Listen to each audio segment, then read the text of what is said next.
Hello everyone, welcome to Consider Civility. This is Lew Bayer, CEO of Civility Experts Worldwide. I want to talk a little bit today about what we call the Civility Value Chain. So one of the problems with teaching civility in the workplace is that sometimes it's difficult for individuals. It might be employees, human resources, supervisors, managers, or others. Sometimes if they don't really understand that civility is a measurable competency, it's difficult for them to understand how civility training can have the measurable impacts that we are constantly telling people can happen. And so as part of content development for my new book called Civility at Work, which is being published by Business Expert Press and will be out later this year, 2020, I wanted to show you a depiction of what we call the Civility Value Chain. And let me just scroll down here a little bit so that you can see what I'm talking about. So, the Civility Value Chain starts with the individual. So, ideally, organizations would be incorporating civility as a core value, and as such it would become part of their screening and hiring best practices. It would become a requirement that's embedded in every job description and communication style guide and so on. But initially as well, we hope that like attracts like in terms of an organization that is civil and has civility as part of its core values and mission would attract leadership and or employees who are also individuals who have civility as their personal core value or one of their personal core values. And if a person has chosen civility as a core value, civility becomes part of who that person is. And the way we recognize that a person has civility as a core value is by watching how their attitude is expressed in terms of their overall demeanor and behavior. And through their behavior, we can quickly see that a person is culturally competent, meaning that even when they don't understand the rationale or the history or the meaning of every cultural nuance, whether it's related to dress or communication or work ethic or belief systems and so on, they do acknowledge that there are differences that make a difference. They work to bridge the divide where those differences exist, and then where they understand differences do not make a difference, they work to acknowledge and accept people for who they are. The reality is in workplace, our cultural components, from a legal standpoint, most of the time aside from accommodation guidelines, should not be a factor. Competency should be the primary consideration in workplace.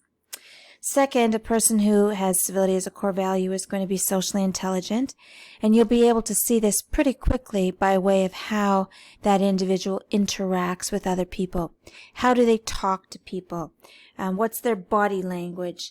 To what extent are they successfully and effectively reading verbal and nonverbal cues of other people? To what extent are they able to adapt their social style appropriately in almost every workplace social context? People who are committed to civility also tend to be continuous learners.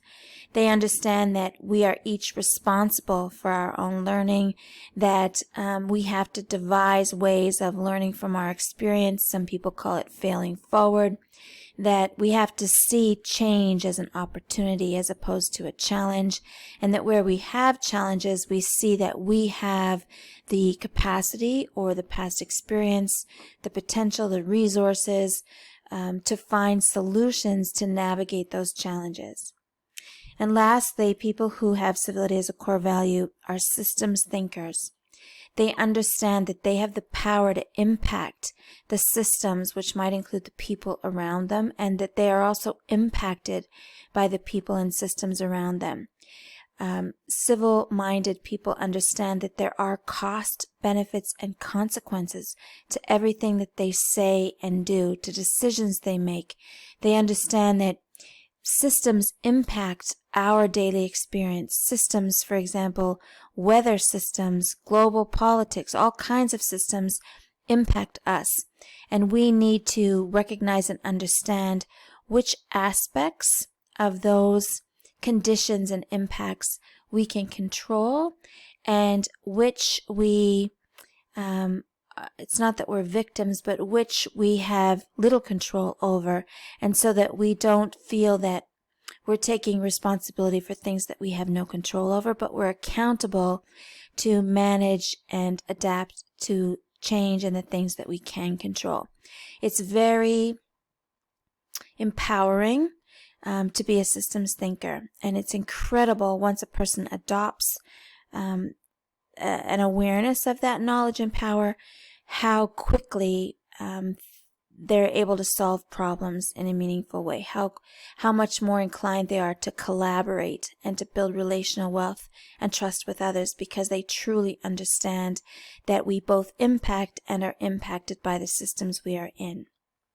If we move a little further down the chart, we see that, and again, hopefully in a workplace, we've got a whole work team, a whole cohort and collective of individuals who are civil. But when we do have that, or even individuals, especially leadership, who a person is, that level of competencies and a way of being and making decisions, drives their behavior.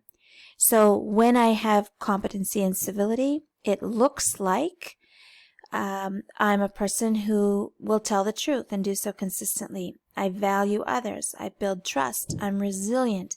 I'm self-directed. I listen with Ting, which, if you don't know what Ting is, it's a brilliant concept related to advanced listening skills.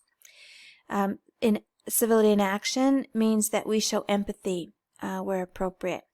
And while I'm not a big proponent of emotional intelligence at work, I do think individuals need to be emotionally intelligent, and part of that manifests at work by way of empathy. People who exhibit civility in action are also change ready. They adapt their social style. They accept others without judging. They're solution focused. They're consistent, and they're service oriented, just to name a few, but a few significant behaviors that we see when people are putting their civil attitude into action. So where we have a group of people who are exhibiting civility in action, of course, we're going to have some impact to the team and to the organization. And those impacts are listed here. You can see at the bottom of the chart here, we see that an organization experiences measurable impacts in retention, engagement, profitability, adaptive capacity, innovation, which is misspelled there. We'll need to fix that. Trust, stress, etc. So they're all listed there. If you're interested in having a copy of this chart, which I will get that typo corrected, you can certainly email us, events@civilityexperts.com. We call it the Civility Value Chain. I hope you found that interesting. Thanks so much for joining us on Consider Civility, and we'll talk to you again soon.